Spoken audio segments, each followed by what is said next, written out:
algumas resoluções para a nossa vida em 2011, bem simples. Vou falar aqui alguns verbos, algumas ações, algumas atitudes das quais a gente pode realizar para que o nosso 2011 seja diferente a partir das nossas próprias atitudes.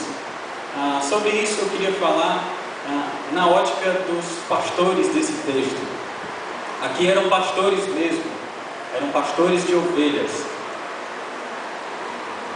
Não eram pastores como os pastores atuais que estão diante de uma igreja. Aqui eram pastores de ovelha que conduziam um rebanho de 100, de 200, de 300 ovelhas, e ele tinha o seu cajado e realmente batia nas ovelhinhas.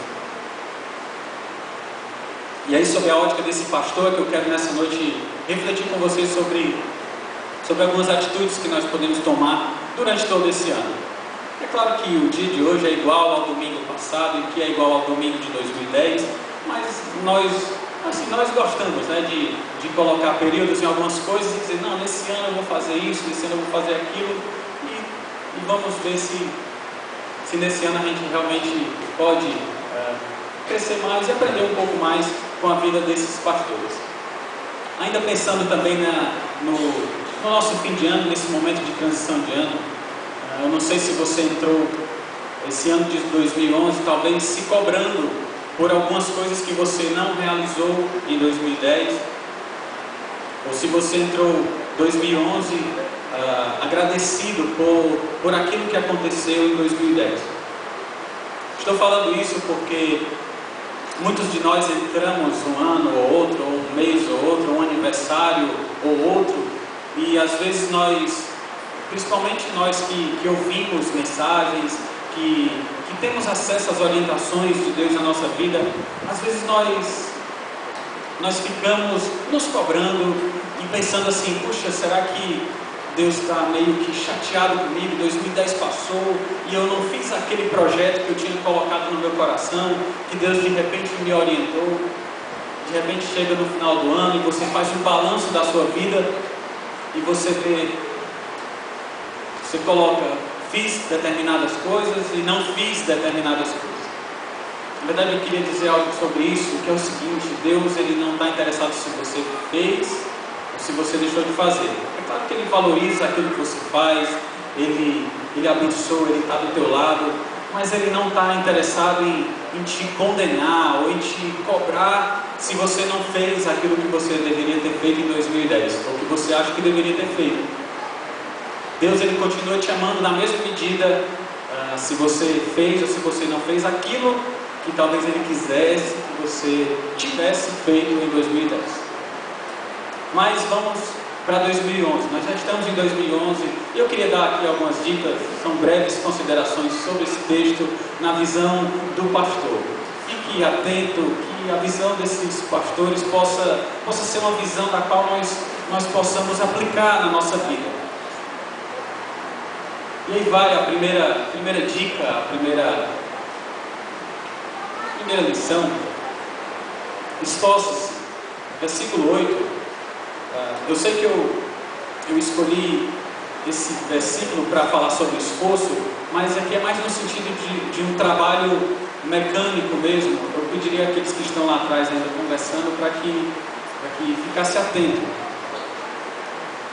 O versículo 8 diz o seguinte: havia naquela mesma região pastores que viviam nos campos e guardavam o seu rebanho durante as vigílias da noite. Aqui são pastores que estão trabalhando. Eles estão fazendo aquilo que a função deles requer. Eles estão trabalhando. Estão se esforçando. E ao pensar sobre esforço, ao tentar refletirmos hoje sobre esforço, por que essa palavra de esforço para mim e para você, baseada na vida do pastor que está trabalhando, é para que realmente nós entremos esse ano, e nós já estamos nele, nós realmente nos esforcemos a fazer bem aquilo que nos for colocado nas nossas mãos. Eu falo isso porque na atualidade nós queremos as coisas muito fáceis. Nós queremos que caia do céu realmente um maná recheado de todos os sabores. Nós queremos água abundante na nossa vida e nós corremos atrás disso. Quando eu digo nós, é de uma forma genérica, generalizada. Claro, todos nós que estamos aqui não fazemos isso, mas às vezes a gente começa a se enganar. De repente é o próprio diabo colocando uma preguiça medonha na nossa vida. E a própria palavra diz, vai ter uma formiga ao preguiçoso, porque a formiga é um animal que trabalha bastante, que dá um duro, que queima a pestana, que faz esse suor na sua testa.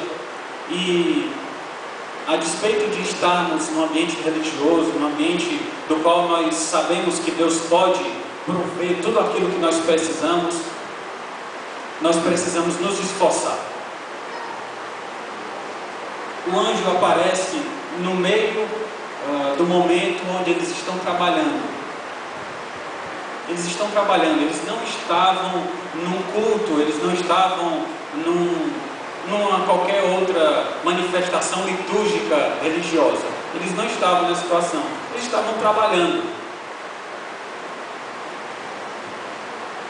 E várias pessoas na Bíblia, vários profetas, receberam palavras diretas dizendo: esforça-te, esforça-te, tem de bom ânimo, esforça-te, estou contigo. Estava até lendo sobre isso, que algumas pessoas completam: esforça-te e eu te ajudarei. Na verdade, esse versículo não existe. Esforça-te e eu te ajudarei. Claro que Deus ajuda aquele que se esforça, mas não existe o versículo esforça-te e eu te ajudarei. Esforça-te, tem bom ânimo, esforça-te e continua perseverando. Mas é claro que o Senhor, Ele ajuda, Ele vai estar sempre com a sua mão estendida para aqueles que se esforçam. E assim foi com Josué, assim foi com Salomão. É claro que Deus também não fica contabilizando o nosso esforço. Eu até já preguei aqui sobre a igreja de Éfeso, que Apocalipse fala. O próprio anjo da igreja, ele reconhece o trabalho que aquela igreja tinha. E isso é algo que Deus deseja em nós, que nós façamos com esforço, que nós nos doemos pela causa do Evangelho. O versículo aqui, é claro, não é o contexto do que eu estou falando, mas eu estou aproveitando o texto para falar sobre esforço, para que seja uma tônica nesse ano de 2011, que nós nos esforcemos, que saiamos do banco, né, como vários pregadores falam, que avancemos, que coloquemos realmente a nossa mão no arado e conquistemos tantas coisas que Deus tem para nós. Que nós não fiquemos esperando tanto as coisas caírem do céu. É claro que pela fé você pode conquistar grandes coisas. Pela fé Deus quer realmente te colocar num nível maior. Deus tem níveis elevados para você, de espiritualidade, de vida, de realidade com Ele mesmo. Mas requer esforço. Mínimo que seja entrar no quarto, fechar a porta, requer esforço.